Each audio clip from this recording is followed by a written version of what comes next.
Sybrand die sirkusmuis. Ek is verveeld, sê Sybrandmuis. Die lewe op die plaas is vir hom te saai. Hy pak sy tas en kry koers stad toe. Daar sal tog seker meer dinge gebeur as hier. Eindelik kom Sybrand moeg en honger in die stad aan. In 'n parkeerplek vir motors gewaar hy 'n groot hoop afval. Hy maak hom daarin tuis vir die nag en droom te heerlik van hoe hy in 'n hotel bly wat net van kaas gemaak is.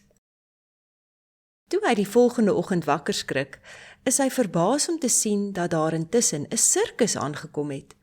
Hoera! Piep Sybrand en haas hom om die spulletjie van nader te bekyk. Ben Bender, die sirkusbaas, sit in die môreson 'n glas wyn en drink. Dit gee vir Sybrand 'n plan. Hy klouter tot op die rand van meneer Bender se glas en dink by homself: Ek sal 'n toertjie uithaal.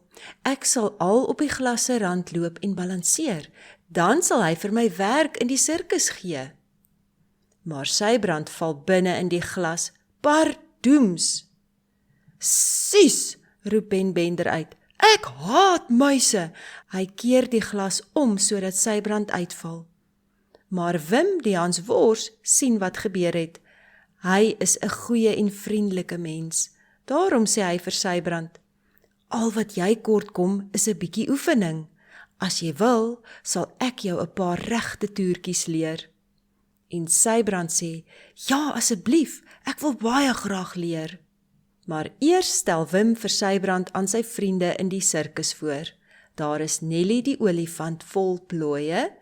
Sy knik vriendelik vir hom. Dan is daar Piet die papegaai en Lenny Tande die leeu.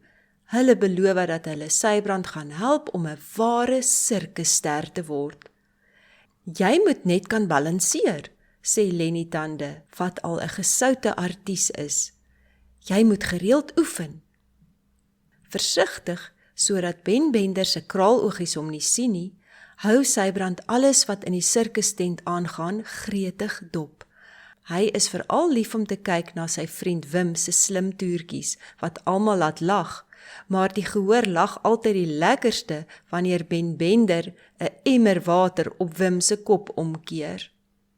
Vervlakste buffel, piep Sybrand. Hy wens dat Wim vir 'n verandering die water oor die sirkusbaas se kop wil uitgooi, maar hy doen dit nooit nie.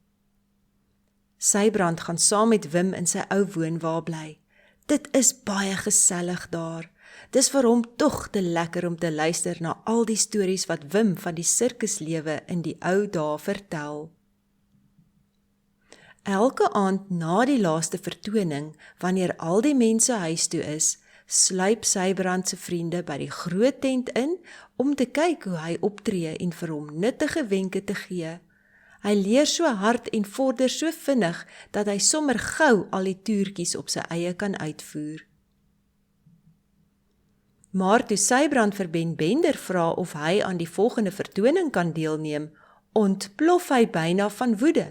Skoert, skree hy, ek wil nie jou soort gespuis in my sirkus hê nie. Sybrand is omgekrap en woedend om gespuis genoem te word. Ek sal hom wys, dink hy, en hy oefen nog harder. Hy kan selfs al balanseer op 'n tou wat tussen Lenny Tande se kake styf gespan is, maar Ben Bender sê nog steeds nee.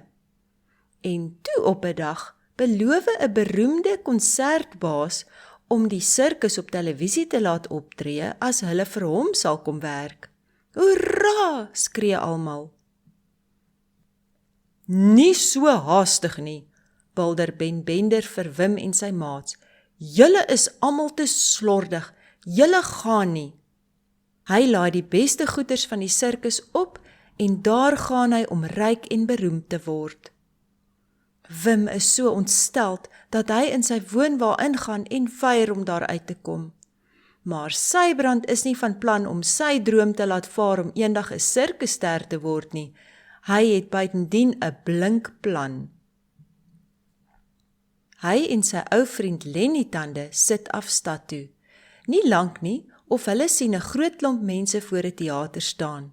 Sybrand gee die teken en Lenny Tande gee 'n geweldige brul.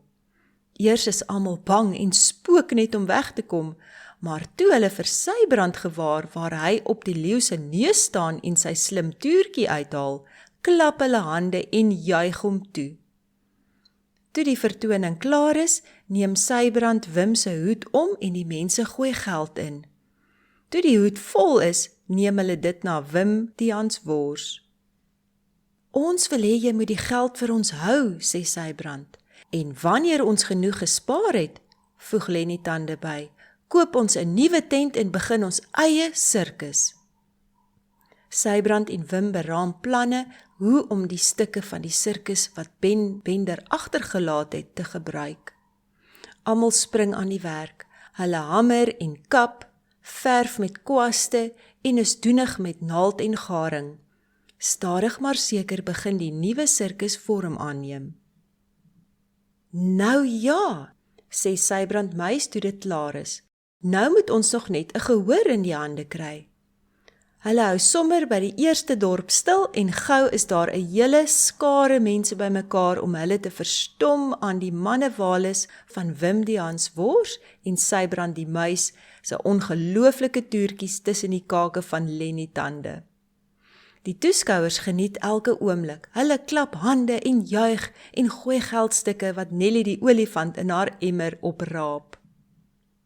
Die nuwe sirkus op wiele is so gewild dat spelers van ander sirkusse kom vra of hulle nie ook kan aansluit nie. En na elke vertoning samel Nelly nog 'n emmer vol geld in, sodat Wim uiteindelik die nuwe tent kan koop. Orals waar die groot tent in 'n nuwe dorpie sy verskyning maak, skakel almal hulle televisies af en jaag om die vertoning by te woon. Ben Bender is uit sy nuwe pos ontslaan. Hy kom soebat Wim om hom weer terug te neem. Ek sal enigiets doen, pleit hy. Ek sal uitvee, programme verkoop. Ja, sommer enigiets, as jy my tog net weer laat terugkom. Enigiets? Vra Wim. Jy kan terugkom, maar op een voorwaarde. Ons gaan om die beurt sirkusbaas wees en wanneer dit my beurt is, keer ek die water op jou uit. So het hulle dan ooreengekom. Van daardie dag af sê Ben Bender geen enkele kwaai woord nie. Nie eens wanneer Wim hom met die koue waterpap nat gooi nie. En Sybrand wat intussen so baie slim toertjies aangeleer het, word bekend as Sybrandius Meisonius, superster van die sirkus.